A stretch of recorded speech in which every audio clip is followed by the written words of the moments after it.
It started with my mom's cancer. She didn't deserve it. She was pretty healthy. She always told me not to stand in front of the microwave or I would get cancer. Raising four boys didn't cause cancer. My great grandmother would have been a more likely candidate. I have a video of her well into her 80s with a cigarette in one hand and her oxygen mask in the other hand, eating red meat and drinking whiskey.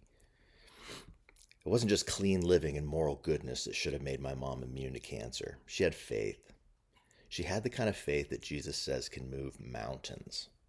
She believed God could, would, and had healed her. For Joanne Redarmo, faith was not a set of beliefs or a Sunday morning hobby.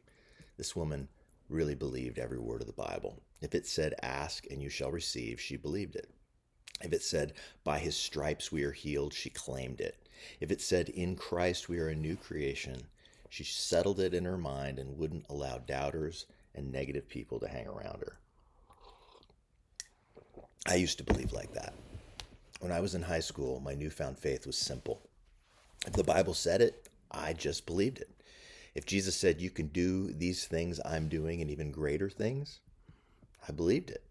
When Jesus told Peter to come to him walking on the water, I actually tried it in my friend's pool. I almost pulled a kid out of a wheelchair and told him to walk in front of a quad full of kids at my school. I felt compelled by the Spirit to do it at that moment, and I beat myself up for years afterward that I didn't respond in faith to the prompting of the Spirit. Later, as a youth pastor on staff at a large church, I'd gone with a couple of the more seasoned pastors to pray for one of our youth group kids who was going in for surgery. Jared had a tumor on his pituitary gland that had caused him to stop growing.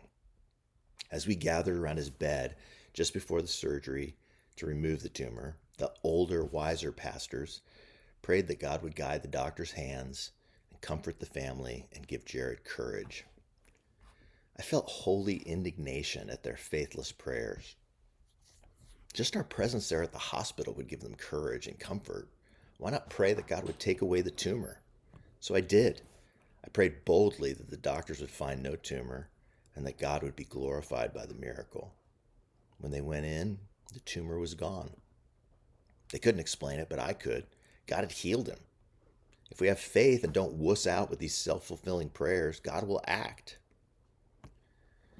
Well, it should be no surprise then that I prayed for my mom.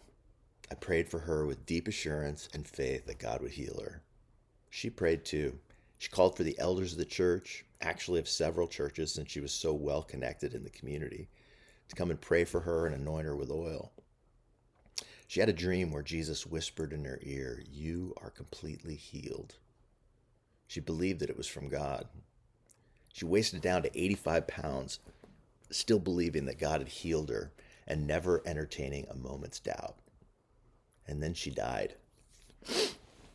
Actually, about 2 weeks before she died, she changed her interpretation of her dream after a family friend who was a doctor convinced her that she was in the last stages of death already and had only a matter of days left.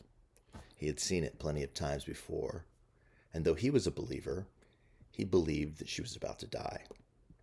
So her interpretation changed. What Jesus meant was that she was healed completely, as in permanently in heaven, where there'd be no more sickness or crying or pain.